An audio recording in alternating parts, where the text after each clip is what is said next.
मौलिक कर्तव्य विषय को ही आगे बढ़ाते हुए आज हम लोग अवगत होंगे मौलिक कर्तव्यों के महत्व के बारे में। आखिर इससे पूर्व के कक्षा में हम लोगों ने चर्चा किया था कि मौलिक कर्तव्य हैं क्या, उनके उद्देश्य क्या हैं, उनसे जुड़े प्रमुख तथ्य क्या हैं, उसके स्रोत क्या हैं इत्यादि तत्वों का उल्लेख करने के पश्चात हम लोग भारतीय संविधान में उल्लिखित प्रमुख नागरिकों के मौलिक कर्तव्यों से भी अवगत हुए थे। आज हम लोग उसी क्रम को आगे बढ़ाते हुए परिचर्चा करेंगे कि नागरिकों के मौलिक कर्तव्यों का महत्व क्या है।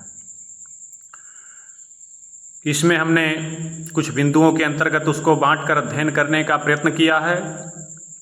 वैसे तो नागरिकों के मौलिक कर्तव्यों का व्यापक महत्व है, किंतु हम कुछ बिंदुओं के अंतर्गत आज उसका अध्ययन करेंगे।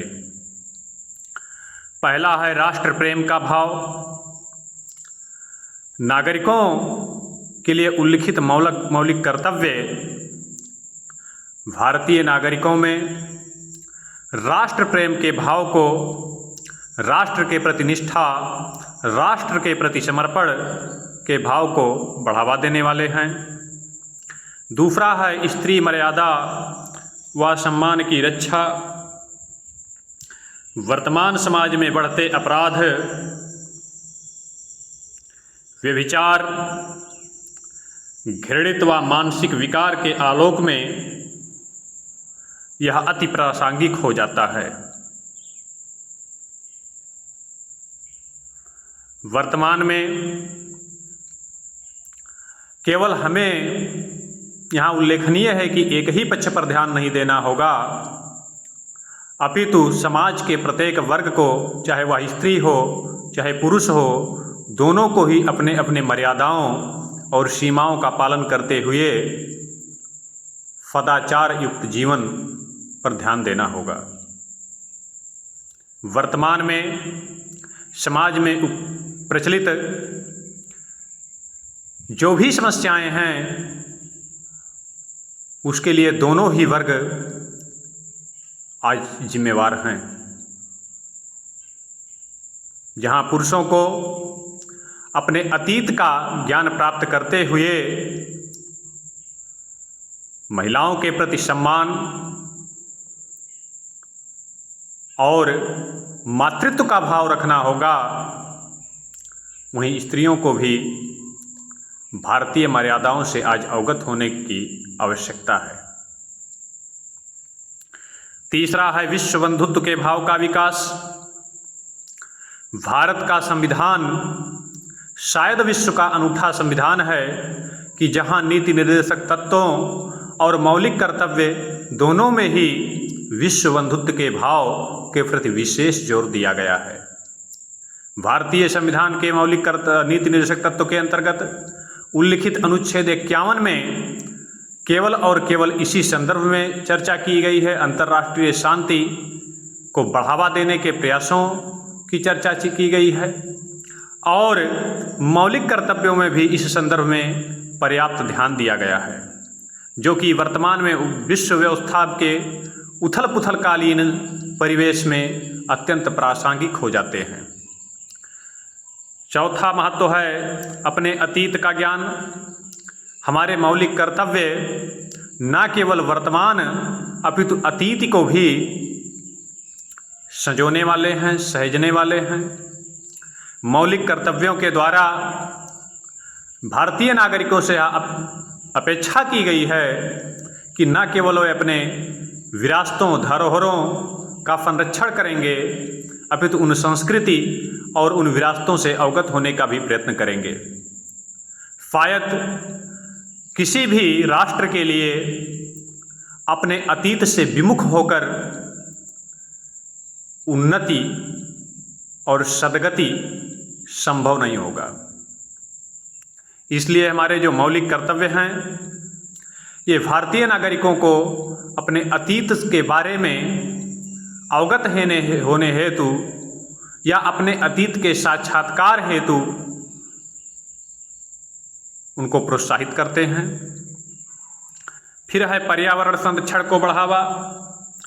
वर्तमान में जिस प्रकार के वातावरणीय समस्याएं आज विश्व समुदाय के सम्मुख डायन की भांति खड़ी हैं, इस आलोक में भारतीय संविधान में उल्लिखित मौलिक कर्तव्य के अंतर्गत नागरिकों को से पर्यावरण संरक्षण के संदर्भ में जो अपेक्षाएं की गई हैं वह काफ़ी प्रासंगिक हो जाती हैं। फिर है राष्ट्र समाज के उन्नति में वृद्धि। यह मौलिक कर्तव्य उपयुक्त तथ्यों के साथ साथ भारतीय नागरिकों को राष्ट्र व समाज के प्रति उनके दायित्वों से परिचित कराते हैं। शायद किसी भी राष्ट्र व समाज की उन्नति वहाँ के नागरिक समाज के मनोदशाओं, उनके विचारों, उनके कार्यों, उनके व्यवहारों से ही परिलक्षित होता है। फिर है स्वदायित्व के प्रति जागरण। जहाँ मौलिक कर्तव्य राज्य को अपने दायित्व, नागरिकों के प्रति अपने दायित्व से मौलिक अधिकार राज्य को नागरिकों के प्रति अपने दायित्व से परिचित कराते हैं, वहाँ मौलिक कर्तव्य में नागरिकों से भी राज्य के प्रति उनके दायित्व के बारे में अपेक्षा की गई है, चर्चा की गई है। यानी कि नागरिकों के न केवल राज्य से कुछ अधिकार हैं, अपितु राज्य के प्रति प्रत्येक नागरिक का एक नागरिक धर्म भी है, और न मौलिक कर्तव्यों में उस धर्म के पालन की चर्चा की गई है, अपेक्षा की गई है।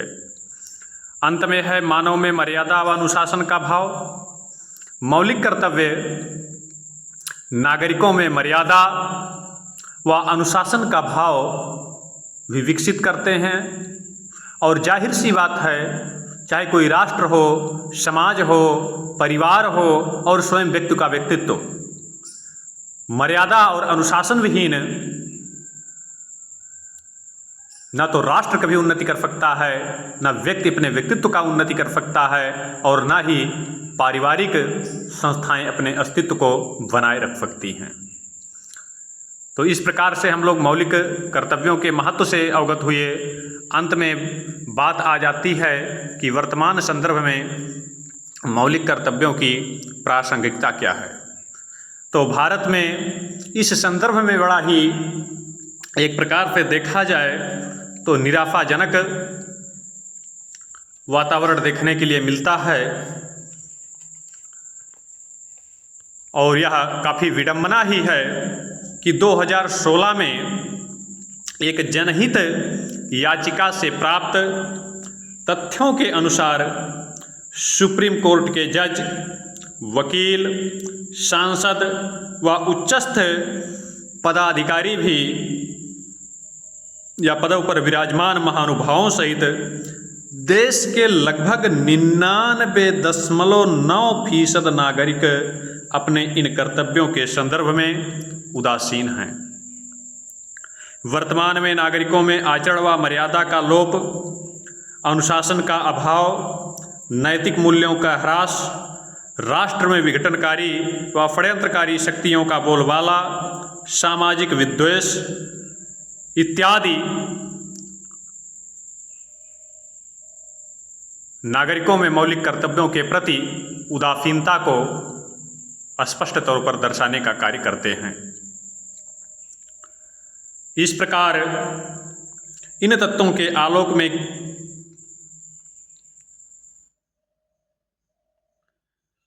यह कहीं अधिक प्रासंगिक हो जाता है कि वर्तमान में भारतीय नागरिक अपने अधिकारों के साथ साथ दायित्वों के प्रति सजग हों, दायित्वों को भी अपनाएं, दायित्वों से भी परिचित हों, और राष्ट्र के निर्माण, समाज निर्माण के साथ साथ अपने व्यक्तित्व के निर्माण पर ध्यान दें। क्योंकि प्लेटो का एक कथन इस संदर्भ में उल्लेखनीय है कि किसी भी राज्य का निर्माण उनके नागरिक चरित्र से ही संभव है, न कि ओक के वृक्ष अथवा चट्टान से। यह सत्य है कि किसी भी राज्य के विकास तथा निर्माण में वहाँ की प्राकृतिक संपदाएं, वहाँ का वातावरण, वहाँ का भूगोल, वहाँ की जो है खनिज संसाधन इत्यादि महती भूमिका अदा करते हैं। किंतु इन सब के मूल में यदि सर्वाधिक किसी से अपेक्षा की जा सकती है तो वह नागरिक चरित्र है, जो कि इन तत्वों का उपयुक्त तौर पर कह सकते हैं कि प्रयोग करे, उनका सुव्यवस्थित उपयोग करे।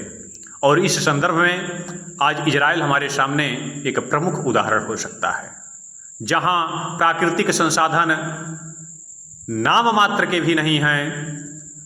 और अरब देशों को अगर हम देखें तो वह प्राकृतिक संसाधनों से तेल से भरपूर हैं, बावजूद आज प्रकृति से भी संघर्ष करते हुए अपने उत्कृष्ट नागरिक चरित्र के बल पर ही इजराइल या जो भी विश्व के अनेक विकसित देश, जापान इत्यादि देशों को हम चर्चा में ले लें, आज वे विश्व व्यवस्था में अपने आप को एक उत्कृष्ट अवस्था में रखे हुए हैं। इसी के साथ हम इस चर्चा को विराम देंगे। आगे हम नई चर्चा के साथ पुनः उपस्थित होंगे। आभार, धन्यवाद।